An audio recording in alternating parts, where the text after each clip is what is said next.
সংগ্রামী সাধারণ সম্পাদক অ্যাডভোকেট বেলায়েত হোসেন নয়ন ভাই, অ্যাডভোকেট বেলায়েত হোসেন নয়ন। ধন্যবাদ। ঈদের আগে বেতন বোনাসের দাবিতে হোটেল সেক্টরে সরকার ঘোষিত ন্যূনতম মজুরি ও শ্রম আইন বাস্তবায়ন সংগ্রাম পরিষদ কর্তৃক আয়োজিত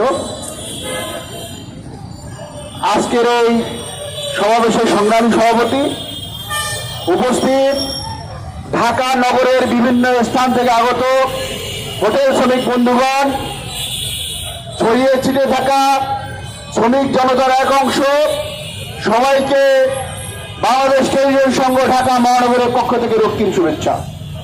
বন্ধুরা, 28 তারিখ ঈদ, আজকে 20 তারিখ। হোটেল শ্রমিকের রাস্তায় বেতন নাই, বোনাস নাই। মাসের শেষের দিকে ঈদ, ঈদের পূর্বে বাড়ি যেতে হবে।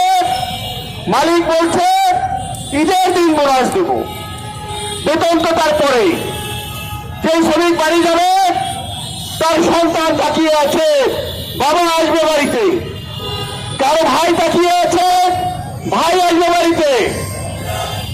বাড়িতে দিচ্ছে মা বাবা তাকিয়ে আছে, সন্তান আসবে। বছর শেষে কি হবে?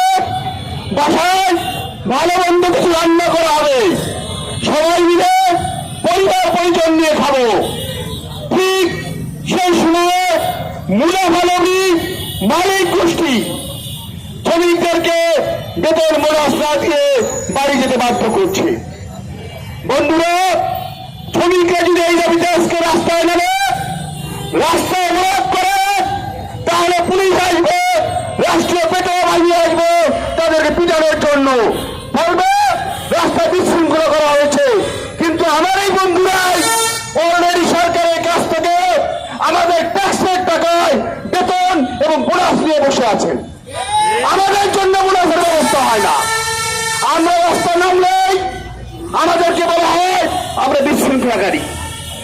আইন দেখার জন্য সরকারি দপ্তর রয়েছে, দপ্তরে কর্মকর্তারা রয়েছে। ঈদের আগে তারা বিভিন্ন হোটেলে যাবেন, গিয়ে বলবেন বোনাস দিয়েছেন, আমাকে একটি প্যাকেট দেন। কি নির্লজ্জ এই সকল কর্মকর্তারা এই সকল হোটেল থেকে প্যাকেট নিয়ে আসবে। শ্রমিকদের জন্য বেতন হয়েছে কিনা, বোনাস হয়েছে কিনা সেদিকে লক্ষ্য রাখবে না।